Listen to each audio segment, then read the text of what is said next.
All praises, glory, and honor to Yahweh Bahashem, Yahweh Shai Bahashem, Rakakadash, the ones, the apostles and elders, the great millstone of will. Peace, salutations, and blessings to the elect out there pushing the truth across the four corners of earth. And this is Psalms 105 and 32. It says he gave them hail for rain and flaming fire in their land. And when you look at what's going on now, you got a portion of the U.S. with ice and snow, and some places you got power outages. And it's about to get, real cold and real frosty. And then over in California, the big topic, you got these different fires which come every year. But this year, they're saying this is the worst. This is Palisades. This is, I saw Pasadena. Some of these smaller little, surrounding cities. And the Lord is jacking these folks up, man. Now check this out. This is the judgment of the Heavenly Father. See, people, when we talk about judgment, people try to look at us and you guys are terrorists and extremists. Look, the Heavenly Father's about to start shaking more shit up. It was just some floods. It was just, it's a bunch of stuff going on. And there's always things going on in the earth. See, we serve a power who, he's going to do everything. But we're just the messenger. We're just telling you. All right, no more and no less. But check this out. Let me say this is the apocalypse. Well, the apocalypse means revelation. All right, the revealing. This is the apocalypse. All right, we are in the book of Revelation. But most people don't know what's going to happen in the book of Revelation. All right, we know the 13th chapter is coming. The 14th chapter is coming. All right, the 12th chapter we're living in. Check it out. All these trucks fled. That strong wind is knocking all these trucks over. Look at these big-ass 18-wheelers. They're probably empty, too. They had to pull over. And I've driven through here. It's super windy here. Yeah, they all flip.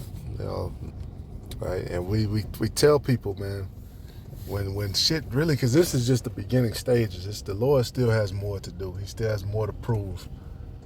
This is just the beginning stages. All right. Wait until it start to be apparitions out here. It start to be just straight up wild beasts, tearing people up, which you have the beginning phases of that now. Right? The king of terrors is about to show himself, man, and bring fear on the earth. This is Amos 5:18. It said, "Woe unto you that desire the day of the Lord." And if you open this book up, the day of the Lord, that's judgment day. All right, the day of the Lord, because the scriptures say what? This place will be destroyed in one moment. Then it's another one that says 1 hour. All right, but then this whole time of destruction, this is the day of the Lord, because you have to act the actual physical day before the Lord comes back. But then even before that, the Lord said he's going to bring back, in 2 Ezra 15, he said, I'm going to bring plagues on Egypt as before. Right, it says, "Woe unto you that desire the day of the Lord. To what end is it for you? The day of the Lord is darkness and not light. As if a man did flee from a lion, and a bear met him, or went into the house and leaned his hand on the wall, and a serpent bit him." And basically, this is what happened. People fled from the area. First off, you had that fire, which they were talking about.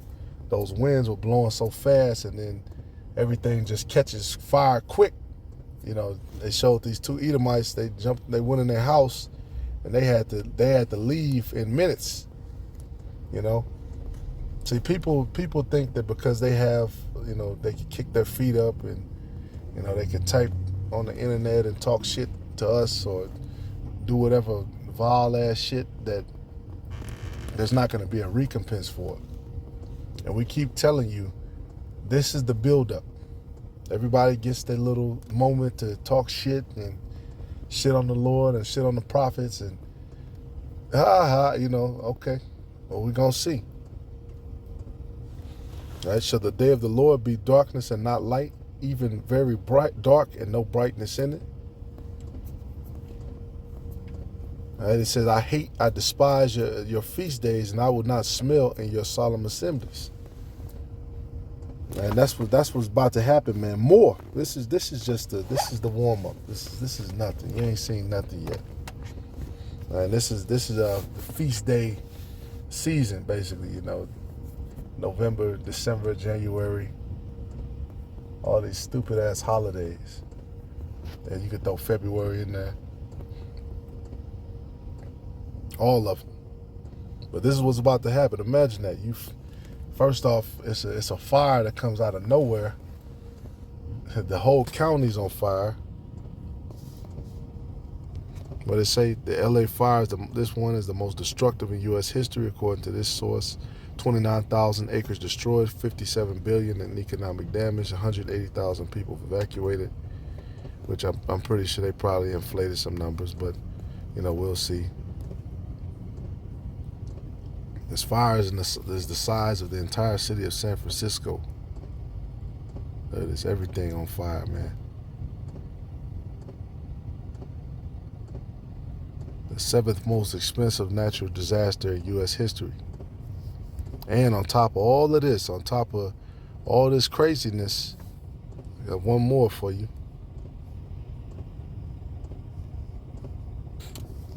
State Farm said in a non-renewal letter provided to the state that the 30,000 property insurance policyholders who were being dropped across California lived in areas deemed to present the most substantial wildfire or fire following earthquake hazards. In Pacific Palisades specifically, more than 1,600 policies renewed. State Farm also said in 2023 that it would no longer offer home insurance to new customers in California in part of the catastrophe exposure. Allstate, the 6th largest home insurer in California, also said that it was halting new policies in the state. Exactly. And this is going to be a bad season to be in the insurance business. Imagine that. You run from this problem, you get to that problem. You try to get away, your damn truck gets blown over or some shit. Then you finally do make it out. You hit the insurance company up. They might have dropped you. And this is going to happen across Babylon. Events that are going to be unexplainable. How did this happen? And the insurance company is going to be scratching their head. Oh, man, we're going to have to cancel insurance over here. We're going to have to cancel. All right? This is what it means to be brought before the King of Terrors. All right? Job 18:11. Terrors shall make him afraid on every side and shall drive him to his feet. On every side. There's going to be something going on. Might not be an actual physical lion, bear, or serpent, but it's going to be situations. It's going to be non-stop action. Right? His strength shall be hunger bitten, and destruction shall be ready at his side. It shall devour the strength of his skin. Even the firstborn of death shall devour his strength. His confidence shall be rooted out of his tabernacle, out of his home, and it shall bring him to the King of Terrors. That's another name for the Heavenly Father, the King of Terrors. Right? It shall dwell in his tabernacle because it's none of his. Brimstone shall be scattered upon his habitation. And ultimately, it's talking about the missiles, right, with that brimstone and that fire and sulfur and all that stuff. Because this place is going to receive the same fate as Sodom and as Egypt. It's going to get jacked up and burned up. And that's how you Edomites. See, you grow up and you, like the scriptures say, I'm going to get it, you're envious at the foolish, you're envious at the wicked because they live in a certain way, they're good, they ain't living check to check, they got life insurance, they had life insurance before they allowed us to. these different life insurance policies if something do happen, home insurance policies if something happen, auto insurance. Matter of fact, we could just package them all together if anything happens. And then everybody's just good. And then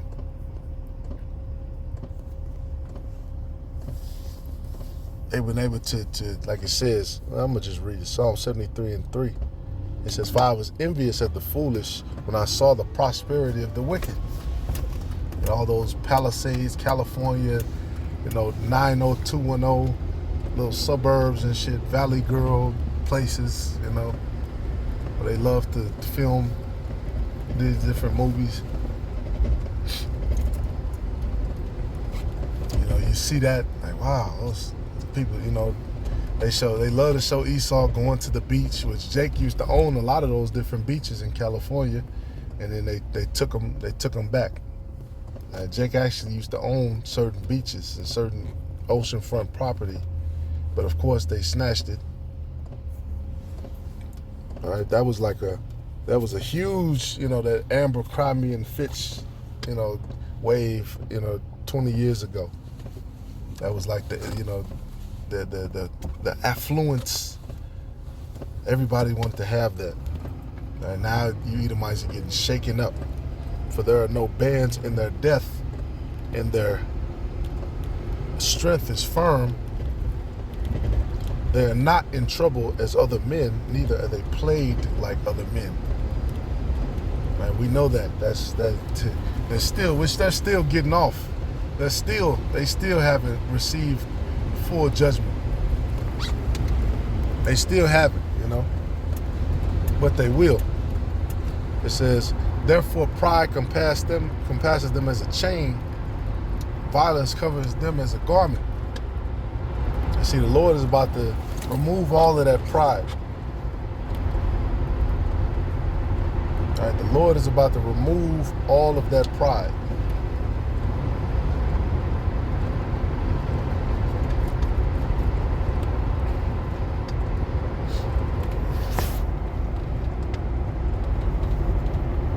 Because these Edomites, they're already divided. They're about to flood this place with more heathens, for the whole technocracy movement. You have divisions with that. You have divisions on going to war, because everybody's starting to see what happened with these past wars and the different motivations for these different past wars. Like, hold up. All these wars are bankers' wars, man. Hold up. Every time we go into a recession, the government tells us it's time to go to war. It seems like a coincidence. All right, violence. But this time, it's going to end badly, man. Call Allah Yamla Yahal Bashim Yahweh Bashim Kakadash.